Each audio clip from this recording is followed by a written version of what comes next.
Marketplace is supported by LHH. LHH, a global talent solutions company, combines craft and care to make work beautiful. Recruitment, development, career transition. Learn more at lhh.com/beautiful. Another week of back and forth on tariffs and an indirect back and forth on just how independent an independent agency can be under this administration. From American Public Media, this is Marketplace. Marketplace is supported by Certified Financial Planner Professionals. CFP professionals are committed to acting in their clients' best interest. Learn more about CFP professionals at letsmakeaplan.org. And by Viking, committed to exploring the world in comfort, offering a small ship experience with a shore excursion included in every port and onboard cultural enrichment. Discover more at Viking.com.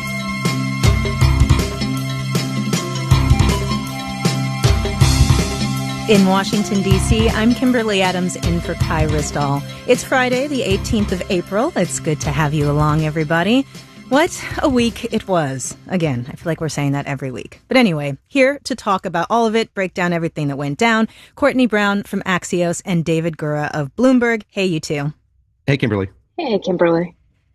I want to start with you, David, and what was kind of the biggest news for us in the business and economics field this week, which was President Trump really going in on Fed Chair Jerome Powell, saying in the Oval Office, if I want him out, he'll be out real fast, believe me. Jerome Powell obviously saying again and again that he has no intention of leaving. How serious is this threat to the Fed's independence? I think that it got more serious this week. So those comments in the Oval Office came after a post on Truth Social from the president, which he floated the idea of terminating the Fed chair, something that hasn't happened before. And this is kind of shaky legal ground. The Fed chair, Jay Powell, has been really adamant that the president doesn't have the right to remove him as Fed chair. And I think it's no secret from that quote you just read and sort of what we've heard over these last few months that the president really doesn't like Jay Powell or the way he's approaching this job, even though we should point out he did pick Jay Powell to be the Fed chair for a second term. It's not just the president who's kind of talking him down publicly. Kevin Hassett, his chief economic advisor, said today that the president and his team are going to continue to study whether the president has the ability to remove him, kind of cast into question the way that the Fed managed the economy when President Biden was in office. So all of this is kind of sowing doubt about the institution itself, eroding that independence the more it comes up. And just to step back a little bit more here, I think it's part of this larger conversation about the heads of these independent organizations, how safe they are. We've seen challenges in the Supreme Court. We've seen FTC commissioners removed by the president. They're fighting to get those jobs back. So, you know, it got more serious today, and I think it really highlights the fact that we have a really direct challenge by this administration against kind of longstanding independence, not just in the Fed, but other institutions in the federal government. Courtney, can you talk about why so many in economics and politics are worried about the idea that the Fed might not be independent, that President Trump would make a move like this? What kind of fallout are they concerned about? I think the question that everyone has on their mind right now in financial markets for President Trump is, can you not do this right now? This is always, something that Wall Street is worried about. I think if you think of the global economy as a giant Jenga tower, the Fed independence block is the one you don't want to take out because it'll all come, crumbling down. I think that this idea that the president can terminate or fire or remove the Fed chairman, that is a scary idea because it makes the possibility real that the Fed is not making important decisions about the economy because he or she believe that's the best decision, but because the president told them to. And here's why that's particularly bad right now. We are on the cusp of what might be, I was going to say inflation shock, but I think it's more of a reinflation shock, if you will.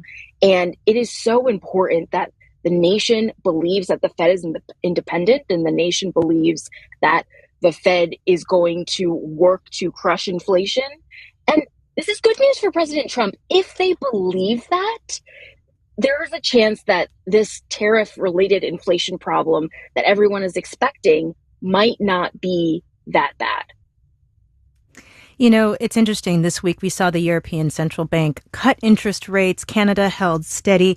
And David, as you know, the president really wants Powell to cut interest rates. Why does the economic outlook look so different for, say, what Europe is making its decisions based on versus what we're doing here? So you look at Europe, and it's been battling kind of weaker growth for many months now, and that's kind of been what's driving its central banks. The ECB has cut rates, I think, 7 times this year. It's now at about 2.25%, so much lower interest rate. That's been their kind of overarching ethos, and that's because of their trade relationships, their trade picture. It's because of the war in Ukraine. It's just been a different story in Europe, and I think what we saw this week, yes, was another cut, but also this kind of broader awareness articulated by the head of that bank, by Christine Lagarde, that what the U.S. is doing, this trade war that the U.S. is waging, stands to really upset Europe's outlook for growth even more, the world's outlook even more. And there was really kind of a stern warning from her just about the uncertainty that lies ahead. And I think if there's a theme to this week, it's just the fact that all of these institutions are really grappling with that uncertainty that's been kind of infused into the global economy by the U.S. over the last few weeks. Courtney, you wrote about this week for Axios about just how much this trade war is shaking the global order. I mean, have we gone past a point of no return here? That seems to be the message from these institutions that are getting ready to descend on Washington if they haven't arrived already for the IMF World Bank spring meetings. I'm thinking about the World Trade Organization or the International Monetary Fund, the IMF. There was this gloomy message from leaders this week that I expect will continue into next week about what other countries need to be doing to prepare for a world kind of without the U.S., a world where the U.S. is not the buyer of last resort, if you will, as it has been for decades and decades. And it's awkward. It's super awkward because essentially what these leaders were saying sounded very Trumpy. They were talking about how countries need to not carry on these trade imbalances because it stokes trade conflict, and countries need to think about where else to look. You can't be so reliant on the U.S. And that is the gripe that President Trump and his advisors have with the trading system. It's that all of these other countries have so long relied on the U.S. as a buyer to kind of build economic growth, and those times might be behind us for forever. That's scary, but it might be the case. Well, that is all the time we have today. Courtney Brown from Axios and David Gura from Bloomberg. Thank you both so much. Thank you. Thank you.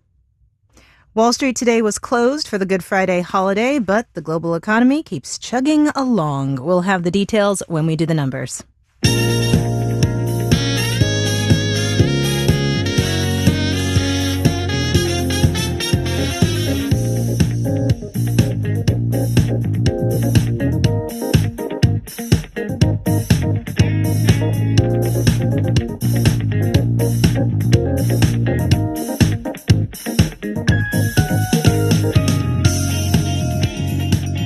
Good news and bad news in the housing market.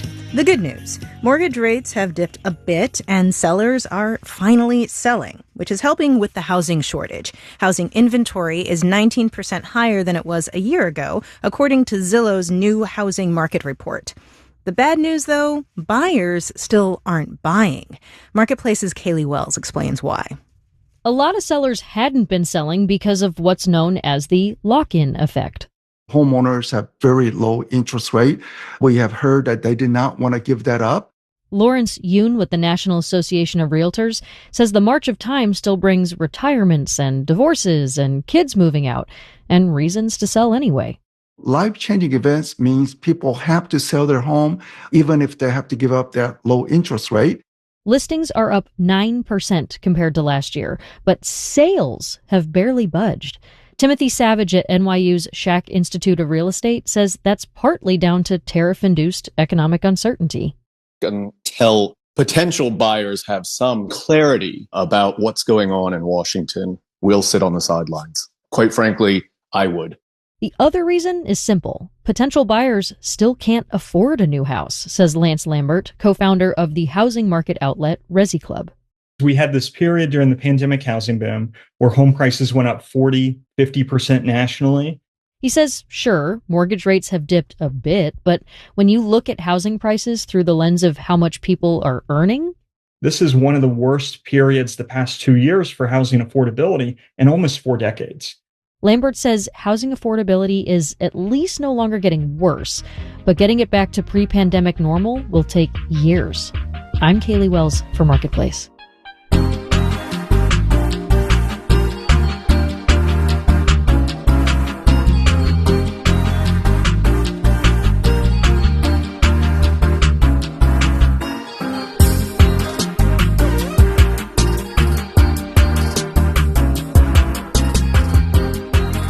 Alongside the cost of owning or renting a home, the other big cost for most Americans is food.